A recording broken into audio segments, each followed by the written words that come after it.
দুনিয়া ও আখেরাতে শান্তিতে থাকার জন্য সকাল বিকাল একটি দোয়া পড়বেন। আমরা অনেকে কিন্তু এই তাসবিহগুলো পড়তে চাই না, আমলগুলো করতে চাই না। নবীজি সাল্লাল্লাহু আলাইহি সাল্লাম কখনো আমলগুলো ছাড়তেন না। তিনি 5 ওয়াক্ত নামাজের পরে আমল করতেন, বিশেষ করে ফজরের নামাজের পরেও মাগরিবের নামাজের পরে আমল করতেন। তবে দুঃখজনক হলো সত্য, আমরা অনেকে ফজরের নামাজই পড়ি না। আবার আমরা দুনিয়ার অনেক শান্তি খুঁজি, দুনিয়ার ভিতরে সুখে থাকতে চাই, আখেরাতেও সুখে থাকতে চাই। আমরা সকলেই জান্নাতে যেতে চাই, তবে জান্নাতে যাওয়ার কাজ করতে চাই না।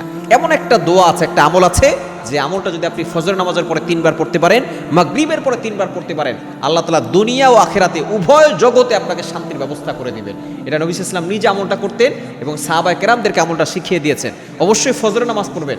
যার ফজর ছুটে গেল তার জীবনের বরকত ছুটে গেল, তার জীবনে কোনোদিন বরকত হবে না। এজন্য অবশ্যই ফজরের নামাজের পরে একটা দোয়া পড়বেন। দোয়াটি হচ্ছে আল্লাহুম্মা ইন্নী আসআলুকাল আফিয়াতা ফিদ দুনিয়া ওয়াল আখিরা।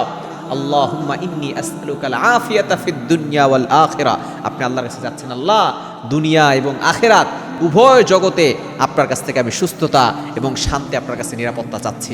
সুতরাং এই দোয়াটা যদি আপনি করতে পারেন, দেখবেন ফজরের নামাজের পরে 3 বার পড়বেন, মাগরিবের পরে 3 বার পড়বেন, ফজর থেকে মাগরিব পর্যন্ত আল্লাহ আপনাকে সুস্থতার নিয়ামত দান করবেন, শান্তি ও নিরাপত্তার ব্যবস্থা করবেন। মাগরিবের পরে 3 বার পড়বেন, ফজর পর্যন্ত আল্লাহ তাআলা সুস্থতার নিয়ামত দান করবেন, শান্তি ও নিরাপত্তার ব্যবস্থা করবেন। সুতরাং এই দোয়াটা পড়বেন, আল্লাহুম্মা ইন্নী আসআলুকাল আফিয়াতা ফিদ দুনিয়া ওয়াল আখিরা। দেখবেন আল্লাহ তাআলা দুনিয়া এবং আখিরাত উভয় জগতে আপনাকে কল্যাণ দান করবে।